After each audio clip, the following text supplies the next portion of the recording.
Thank you for joining us today. My name is Bill Baker with Firestorm, and we're pleased that you're able to join us for this Crisis Coach webinar series that's presented by the New Jersey MEP. This is the fourth in the series. Today we're going to be discussing the Containment Myth, Misinformation Magnets. Our presenter today is going to be Blair Neville, who you know and love, or you should, because he's up in the New Jersey area. We also need friends. We'd like you to become our Facebook friend, like us, Firestorm Solutions. Follow us on Twitter, Firestorm Soul. There is a hashtag. That hashtag is Crisis Coach. Firestorm empowers you to manage risk and crises. Firestorm expertise is crisis management, critical decision support, crisis communications, crisis public relations, and consequence management. We'd like to remind you, though, that the presentation today is not complete without accompanying oral comments and discussion, and this information should be read in conjunction with advice from your organization's personal counsel. In addition, do not interpret this information as legal advice or legal opinion. As I mentioned, this webinar series is underwritten by the New Jersey MEP. Joe Caratanudo is our contact at NJMEP. He's not able to join us today, but Blair, could you go ahead and say some things about the New Jersey MEP? Sure. Bill, thank you very much, and thank you everybody for being on the line. Just before we get started, just want to share the fact that for those of you on the line that may not be aware of the MEP or maybe new to the MEP, the New Jersey MEP is a government-sponsored group that is focused on manufacturing and manufacturing expertise here in the New Jersey area. Their role is to drive manufacturing excellence throughout their client base. And their role, they're involved in things like lean manufacturing, green belt training, sustainability, efficiency programs, ISO training, all of those activities that would be involved. And their role with Firestorm has simply been to drive the idea of crisis management, crisis training, and the awareness of preparedness through their clients. So I always like to thank them for their efforts. We've been working with them for a few years now, and working with them very closely on grant activity, on direct sales activity with their manufacturing clients. And they've been a big supporter of the idea of, a prepared business is a safe business, a successful business, and preparedness drives increased revenue and protection of your assets as a business owner and a business leaders. So again, thank you for your, I thank the MEP again for their support in this. Today, I want to start, as I was putting this presentation together, reminded me of a commercial that I'd seen many times, and I'm sure as I go through it, most of you will remember it. And it's simply two people on a street corner chatting, and the young man asks the young lady, "Where'd you hear that?" And she says, "On the internet." And his comment is, "And you believe that?" And her comment is, "Yes." And she goes on further to explain, "You can't put anything on the internet that's not true." And of course, the next question is, "Where did you hear that?" And on the internet. And that's when the French model shows up and says bonjour. So we're not going to do the presentation in French, but I thought it was a great lead-in to the fact that we all use the internet. It's an incredible tool, and in today's business world, we wonder how we even got along without it. But at the same time, there's a lot of misinformation. There's a lot of room for abuse, and we're all aware of cyber threats and misinformation that drives branding issues. And that's what we're going to talk about today. Really looking at the quote. Looks official and sounds official, but obviously you can see that it's on the internet, so therefore it must be true. Misinformation. The picture is apropos in that it is like a magnet. It just drives information, and typically it drives wrong information. It loves to attract bad news, and we all know that bad news gets in the headlines, and good news, it's a little bit hard to sell. So people are looking for the things that are a little bit controversial, looking for things that maybe, maybe makes a competitor look bad. And there's something that if you've been on a few of our webinars in the past that you'll hear us say, and is if you're explaining, you're losing. And simply that means that if you're trying to explain yourself in a time of crisis or trying to explain yourself when there's an issue at hand, then you generally are losing the argument, as opposed to being out in front, describing how you're dealing with it, and addressing those types of concerns or questions. And understanding that process, is which we're going to speak to today, really puts you in control of that misinformation. It puts you in the driver's seat. And we're going to show you why it's important, how we're going to do it, and how it can become part of your whole preparedness plan. And misinformation's out there. I like to use the word, it's sticky. It doesn't go away. Here's a couple of examples of truths, half-truths, stories. I like the first one because of all the election noise that's going on and the drama around it. And still, people believe that this is an issue, even after a presentation of a birth certificate. It just won't go away. Jade Helm, for those that might not have heard of that, was a military exercise. But when you read about it, and even if you Google it today, you'll read about invasion of the United States, you'll read about martial law, a lot of things that, you know what, on the surface may be interesting to talk about, but the reality just weren't true. And here in the Northeast, another story that I kind of picked out was the 1% tip. And big news all over the airwaves and all through the internet and the blogs. Just wasn't true. It didn't happen. But a lot of people will tell you it did. And one of the things I'd like to kind of mention, you think about, this is a growing trend. Everybody has a camera. Everybody has access to websites and blogs. And it's almost like everybody's a reporter today. And with that, unfortunately, facts sometimes get lost in the shuffle. The faster to the news, the faster to put it on a post, the faster to put it on the web tends to be the winner. And as I said, sometimes the facts get lost in that process. And that's where it starts to affect you. And it affects you generally with brand and trust. That's the Achilles heel here, is that when people read things and people hear things in the industry, they can easily start to believe them. And where that's a danger to you is in that brand trust. Because above all else, that's generally what your added value is. You can make the best products in the world, you can have the best systems in the world, but if people don't trust you, they won't buy. There'll always be that issue in the background. And sometimes if you find maybe your RFPs are not being answered, or you're losing things that you might have had before, or customers are disappearing, you start to wonder what goes on. And a lot of people tend to go to our production, our quality, which is a valid area, but many times it's nothing more than rumors, a loss of trust. And there's an old saying, I've sold product for a long time, and when I first started selling, I was taught that people like to buy from people they like. And if they don't like you, they won't buy from you. But over the years, I've realized that it's a little more than that. It's people they don't like you, they won't buy from you.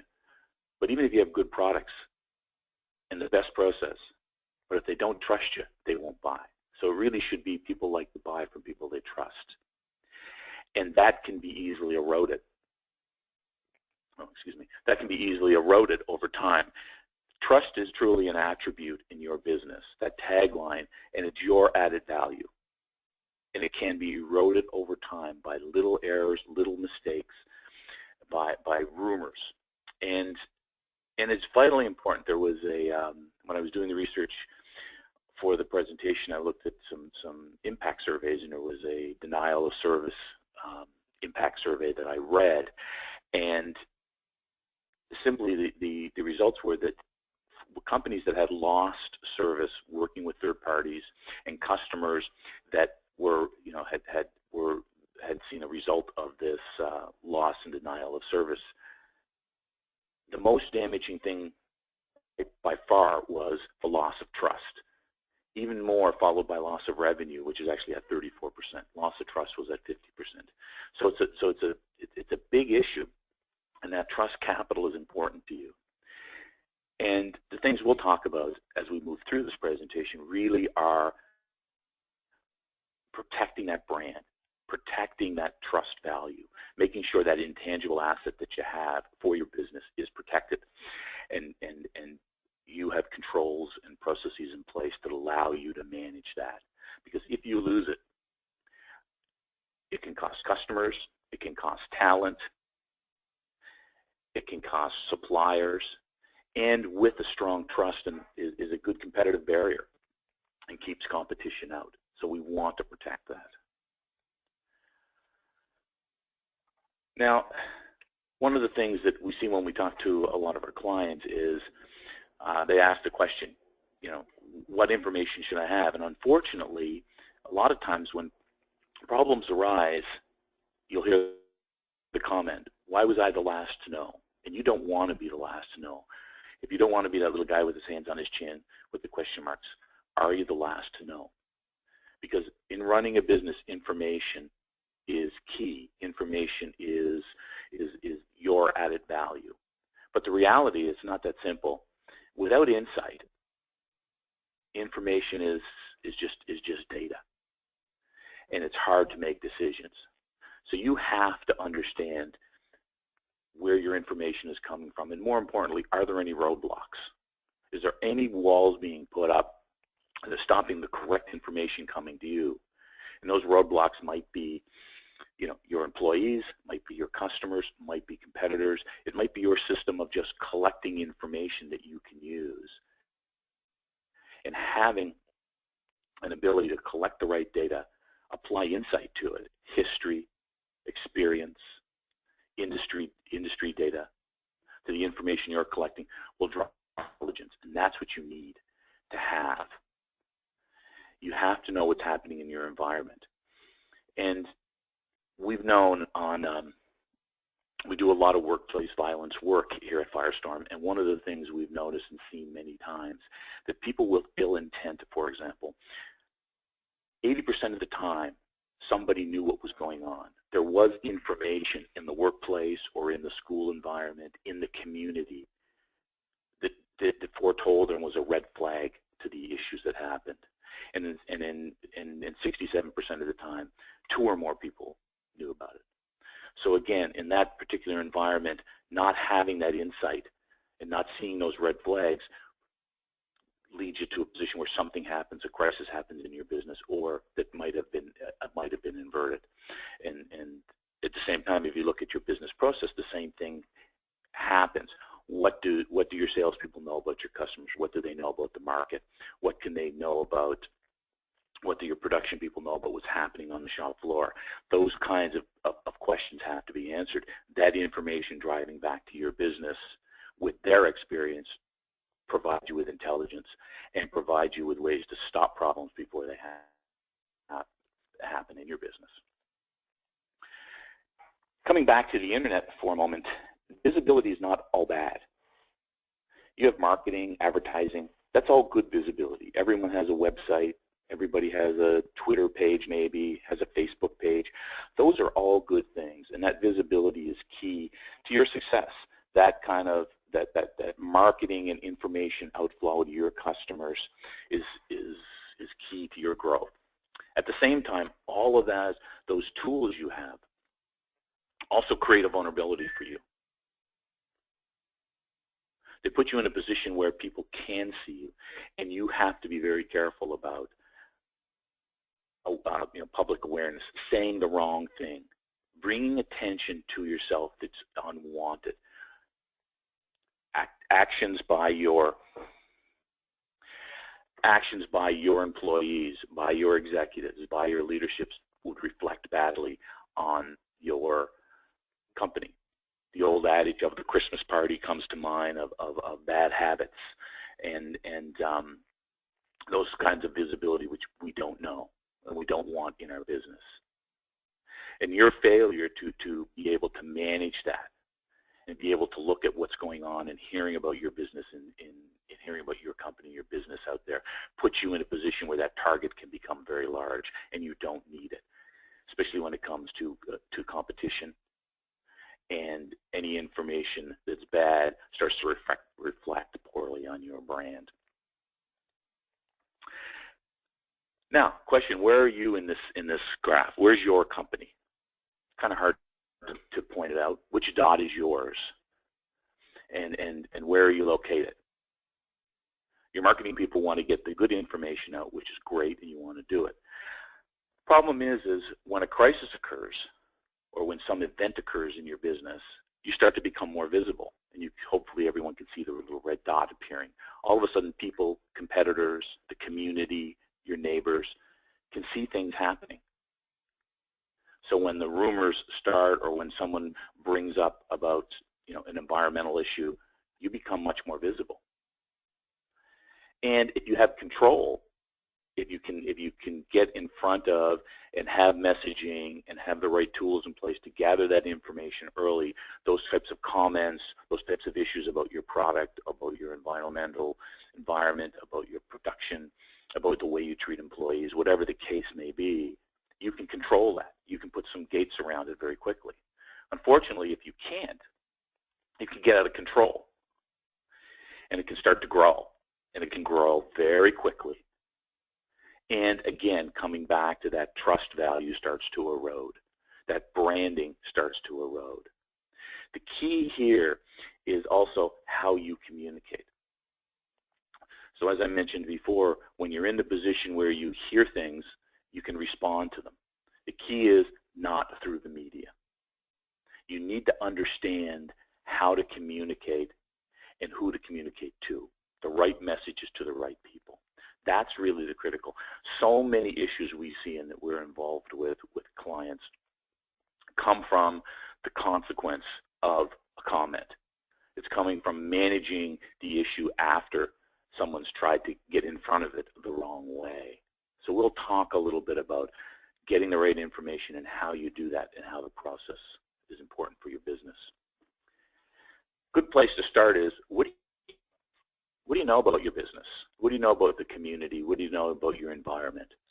You probably know a great deal. Everybody's very comfortable with their product set, and everyone's very comfortable with their production environment. Everyone's very productive with what you do and your added value. But that's the green part of this curve. And what you don't know, that's where you hire experts. You hire lawyers because you're not a legal expert and you need that advice. So when you need their advice, you hire them. So you know what you don't know, you can address it.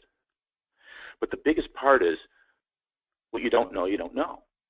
What are all the factors you have nothing, you're not aware of? So the key is, how do you collapse that and make it smaller? How do you make that red part of this a smaller piece, make the green larger? And the communications program is the way to do it.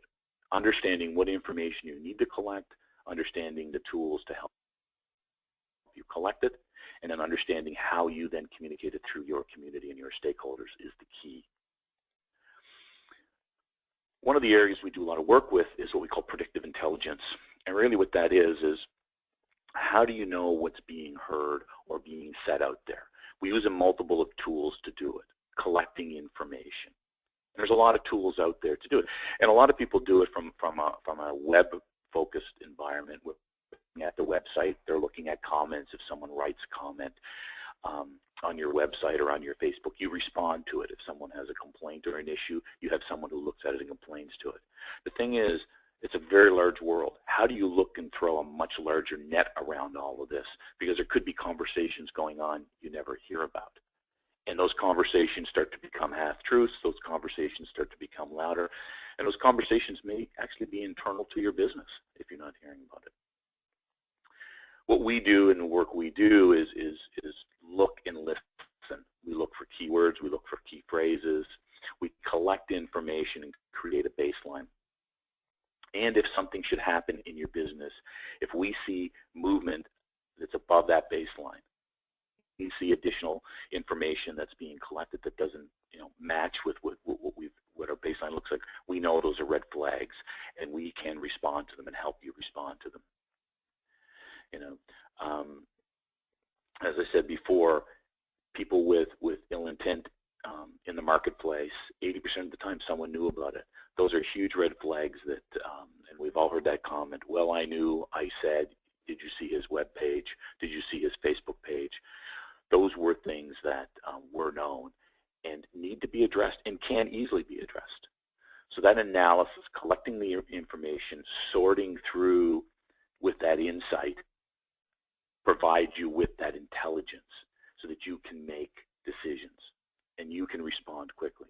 And the key is everybody that's on this call is on the call because A, they're interested in this topic, and B, it's part of it's part of what you do. You're professionals, and you're trained to make decisions. You're trained to make decisions by collecting data and trained to make decisions in your environment. Unfortunately, in a time of crisis or in a time of stress, when the information's coming at you with a fire hose about something that's happened in your business or something that's happened in your marketplace, something that's happened with your employees, you don't have the data, and you're still required to make the decisions. That's a tough position to be in, and some of these controls we put into place can help you manage that. And I like to kind of take the crisis out and put in consequence management, because so often when we work with our clients, what happens is that we find that we're dealing with the consequence. It started out as an issue, a corporate issue, an IT issue, a product issue, something of that nature, product recall, which we've done some work with in the past. And we eventually have to start working on the consequence. Somebody has said something. There's information out there that's wrong. So we spend a lot of your time dealing with the consequences of a remark, the consequences of an action, as opposed to dealing with the real crisis. It takes time and energy and money, and by focusing on the right things, it saves a lot of time, energy, and money. The little chart that's on top is kind of an interesting model, very simple model. It's called the OODA model, and it was generated by a gentleman, Colonel Boyd, from the Korean War. He was an ace, a significant ace. He and his squadron shot down more planes than all the other people in the squadron put together. And of course, got noticed very quickly and said, what do you do? How do you do this? And he said, well, you know, I'm not better trained than anybody. I'm not smarter than anybody else. But he said, I've gone through this process of understanding that when I'm flying, I understand the MiGs themselves, the planes that we fight. I've made an observation, they're just not as maneuverable as we are. So what I've done is that if I make a decision and I change, I orient myself to the environment, they cannot respond. I'm much faster. So once I decide what to do, I then can act on it. And in turn, they can't respond quickly. So that observe, orient, make the decision, decide what I'm going to do, and act is a very simple feedback loop that he discovered and allowed him to, as I said, become an ace, because he discovered from observation that his equipment, his planes were much faster and were much better at being able to respond to his needs. And we've expanded that and said that that's the process to avoid those dominoes falling, to avoid that having to move from dealing with a crisis into dealing with consequence management. The process is simple. You need to understand what's going on. You need to be able to collect the right data so you understand what's happening. Make a decision, act on the decision, monitor it, and then adjust. The thing is, most times you're going to be wrong. In a time of crisis or at a time of great stress, you're not going to have all the information, but you can't wait. You have to be able to collect what you have, understand it, make a decision, act on it, monitor it, and by monitoring, I mean write it down, understanding what happens, and then adjusting and going back in that feedback loop. And that allows you to be able to deal with that and avoids additional consequences happening. And then you can focus back on the things you need to do. Kind of focusing back on the web again, so how do you make those decisions, especially when you have facts in front of you, like Shelby, the dog here, my dog Shelby, and you see that misinformation. How do you respond? What's your process for communicating? And what are the kind of things you say to be able to protect against that misinformation and regain the trust if it happens to be lost? Well, at Firestorm, this is our model for crisis communication. Very straightforward, 3-step model. But very, very important in the sense that it's very targeted, very surgical on how you do it. So number one is, who's your audience? What are their concerns? Who are you talking to? Is it your employees? Is it your stakeholders? Is it your bank? Is it your stockholders? Is it your other investors, your advisors, your board? Everybody has a little bit different message, and everybody needs that message delivered in a way they understand it. Because again, that's where confusion starts. So the messages have to be tailored. The messenger might have to be tailored. The same person wouldn't deliver to all of them. Again, media keeps popping up. Media is a good vehicle at the right time. Generally, you don't want to communicate to your audiences using the media. You can only provide information at the right time to them.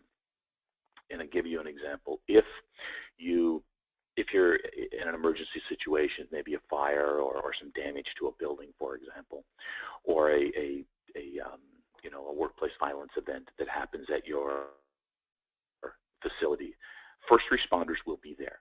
Who's in control at that time? It is the first responders.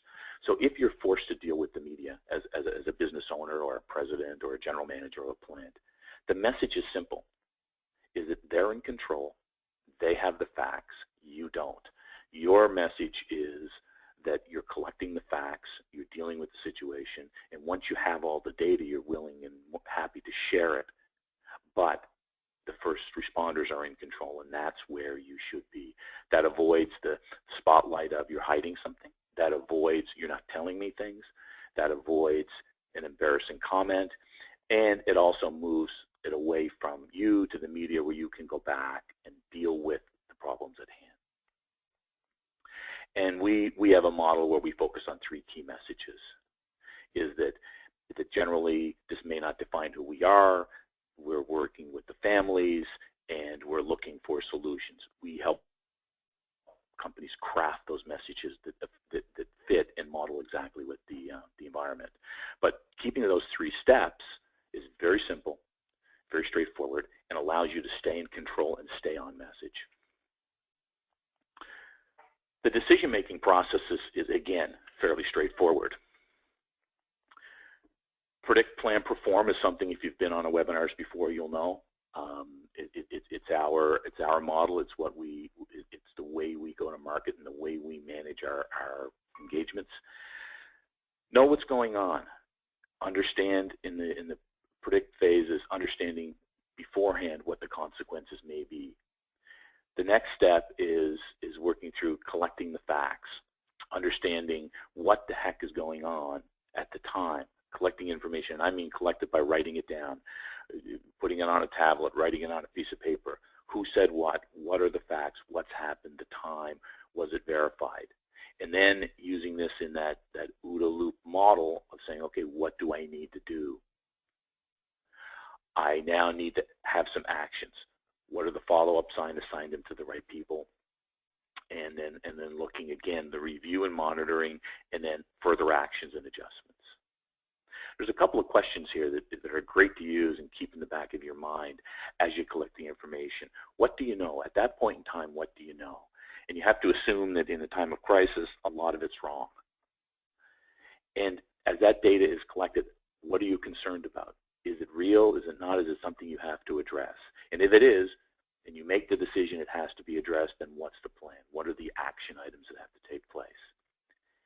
And again, what are you going to monitor? Who's going to do it? How are they going to monitor those steps? And then, more importantly, how are you going to communicate this to those people that have to do it and to your constituents? Because in a time of crisis, your board needs to know. Your stockholders need to know. The ownership, the leadership team needs to know. Your employees need to know. And their families need to know. And that process allows you a step-by-step process to be able to say, collect the right information, understand what it is, set our actions and priorities, and then ask those questions to communicate.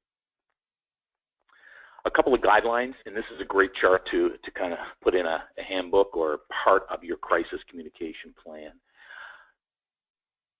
And communications with the media in a crisis do not benefit your customers, your vendors, employees, their families, staff, leadership, board members, or the organization as a whole. Remember, the media is looking for news. They want to report news. You have to deal with them, but there's ways to deal with them at the right time and the right place. Some guidelines simply are: communicate directly with your customers, your employees, your families, directly with the stakeholders. Crafting messages that are for them, and understanding that they're looking for information, they want facts, and but they listen differently, they have different agendas, and therefore one message to everybody doesn't typically work. You have to craft your messages to the stakeholders involved, and have a delivery method which will get to them so that they can listen.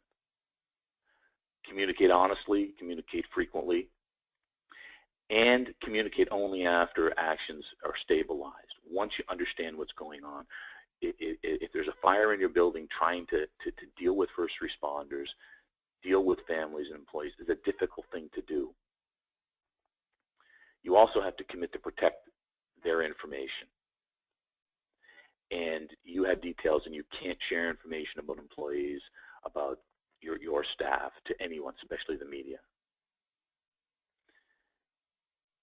And realize that as part of a crisis communication plan, these steps, these commitments that you would have and share with your stakeholders are continuous. It's a living document. It adjusts. And as part of your communications plan, this would be what I would consider the cornerstone of it. And then you build your plans around this. The communications components, generally, if something happens, expressing concern, support, offer condolences, and you can get crisis management expertise to help people. Tell the truth is the baseline. Always tell the truth. And as I said before, generally in your crisis communication plan, we have a model where there's 3 themes or messages that everything's built around. The one we used at Virginia Tech and kind of came from that environment was: we're not going to be defined by this event. We're going to invent the future and embrace the families. And those were the 3 that come out, that all the talking points, all the information flow, all the communications were wrapped around these themes and messages. And again, why are you communicating? Why am I sharing data with? If there's no reason to share data, then don't do it. I keep coming back to that same point, and it's especially directed at the media, and I don't want to sound like I'm beating up at them, because I'm not. They have a role to play, and it's an important role to play. But in your environment with your company, it's typically not. They're not the most important people to be dealing with. It's your families, it's your stakeholders, it's people in your business, it's your customers, your vendors that need to be addressed first. And the messages need to be focused on that particular audience. A couple things to remember. If you kind of hear things like from your people, we need to get in front of this, we need to frame the conversation, we need to get a side of our story out, which are very, very common. And when we run tests with companies and we give them scenarios, it's usually what the comments we hear. You have to slow the process down. You have to stop. And you have to get them to ask why.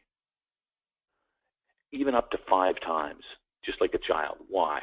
Why? Well, because these are the reasons. Because, and you have to be focused on, why are we doing this?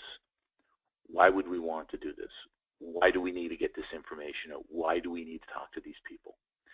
That slows the process down. So I would suggest that in that environment, if something's happened and you're hearing those comments, try to take it down a little bit and control the environment, because you have to be in control.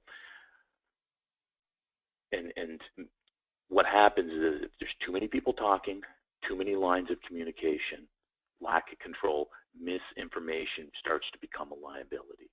It adds confusion to the environment, and it makes a complex situation even more complex. So the art of managing this is to look at that key of saying, how do I stop that misinformation? If it's out there, how do I slow it down? Well, if it's out there, I have my messages, I get to my stakeholders, I frame my messages the way I want to frame my messages. If it's not out there, by having control of the situation, making sure that people are communicating to the right people and communicating when they need it, where they need it, in the most efficient way, keeps that misinformation at a minimum. A couple of very practical things that we use, and I want to share this, is we call them home bases. And again, it comes back to those three key messages, three key points behind the messages. And we call them home bases. And they're well thought out, they're pre-prepared. That's a key word, pre-prepared. They're themed statements that can be used during any crisis. When something happens in your environment, trying to craft messages to stakeholders can be very difficult. Again, you're in a crisis environment. You're under a lot of pressure. You're trying to make decisions, and now you have to write messages. Get some of these things done beforehand and have them pre-prepared. Also, by having them, it gives you a safe place to go, that when you talk or someone sticks a camera in front of you, or when you have to address quickly an audience, you have some areas where you can go to. And it's not about giving the exact answer. It's about taking your themes and building the themes around your statements. And it empowers you to answer these questions. And if you have the themes, and you have if you have the themes and you have the messages, then when the time of crisis, it's just a matter of taking those messages, taking those home bases, and tailoring them to the exact environment that's there. So, for example, 3 home bases, again, for Virginia Tech, I want to mention this again, will not be defined by this event. And what that meant was that this is not typical to this is not something that happens in our environment. It's an anomaly to our environment, and it won't define who we are.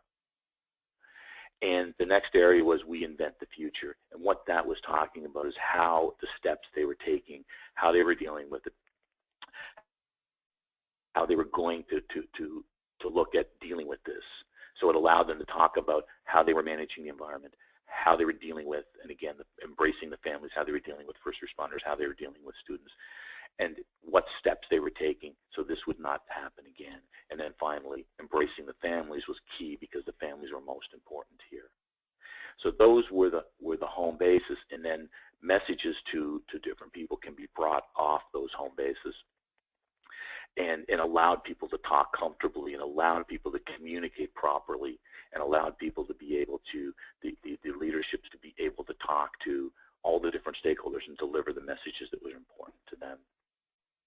So those 3 home bases that we crafted in that environment can be used in any crisis environment, and really helps you expedite that communication process, and again, avoids that miscommunication. I want to share this with you very quickly as we kind of get to the final strokes here. We've put together a performance maturity matrix, and on the bottom, on the left-hand side, you'll see there's 5 criteria, and the bottom one is communications effectiveness. So going through this, it's a great tool to maybe sit with your communications team, your crisis management team, and say, where do we fit in this? Where do we fit in this process? Are we, is our communications process a true liability to our business? Confusing messages, very reactive. We don't know all the channels we'd have to. We realize that if we'd be totally reactive to the environment, so messages might be slow to get out because the process to make decisions would be very, very slow and cumbersome. If you look at that and you find yourself in stage 1, then you look at you're ripe for that miscommunication. People saying the wrong things, different people commenting in the same area being confusing, the opportunity for news media or competitors or the blogosphere to start to talk about your environment in a time of crisis, and with factoids that maybe have truths, because you're not getting the information. They're not getting the right details from you.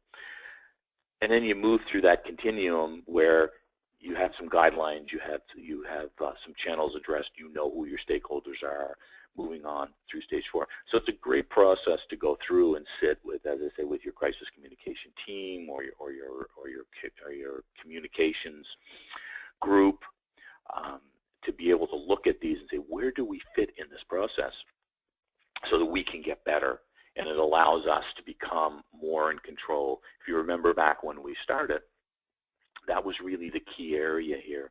It was, how do I stay in control to avoid that misinformation? How do I get the right details and the right data, combine it with the right insight so that I can have intelligence that I can respond to, as opposed to being reactive? And in turn, if there is information out there, how do I most efficiently get my message out to the right people, get the right message to them in the most timely manner to avoid and remove that confusion? And some of those next steps: establish an intelligence network. Keep your ear to the ground. Collect that information that's out there, whether it's from your community as itself, whether it's from your employees, whether it's from your competitors and your vendors. All of those people have information. Train your people to understand this, to look for things to look for. You hopefully have a communications team and a crisis management team that would respond to an event. They're the ones that need to be able to collect that information and be able to do something with it. Security assessment is always good. Security around your environment, both, and also around your, we can call it IT, but around your web presence, to make sure that that nobody's getting in, to make sure that the information that flows in is accurate. Develop a crisis response plan. Have a communications plan with those message maps, those key talking points, those home bases. So if something should happen, you can go to your home bases and say, okay, we understand this is our message, and now we can craft the details very, very quickly to the stakeholders that are important. Again, avoiding the miscommunication, keep a consistent, cogent message coming from your business, even if it's coming from different people. And then under the perform, continue to train, continue to do exercises. We have a virtual exercise coming up on the 19th for cyber crisis.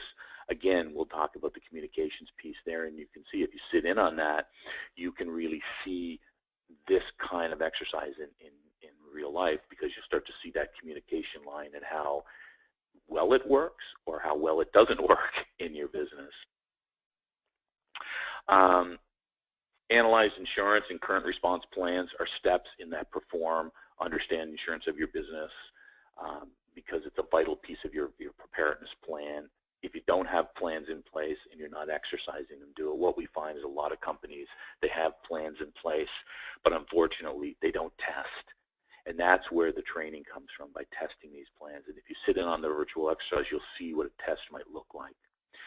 And we have on our website, we have some groups, and there's a behaviors of concern group, which is really focused on that intelligence network, understanding some of the behaviors that go on in the marketplace, but more importantly, how do you collect information on it? And it's a great sounding board.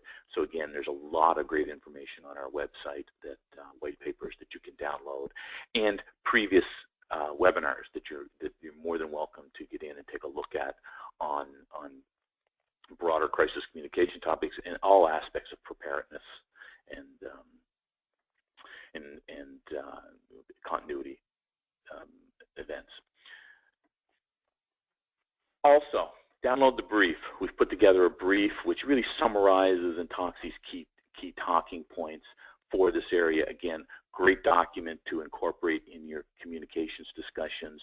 If you have a crisis management team or an incident response team at your business, if you're a smaller business, not everybody has large groups of people. Some companies are fairly small, but every company should have a leadership group that is responsible for the responsible for responding for a crisis and responsible for dealing with these issues if they come up.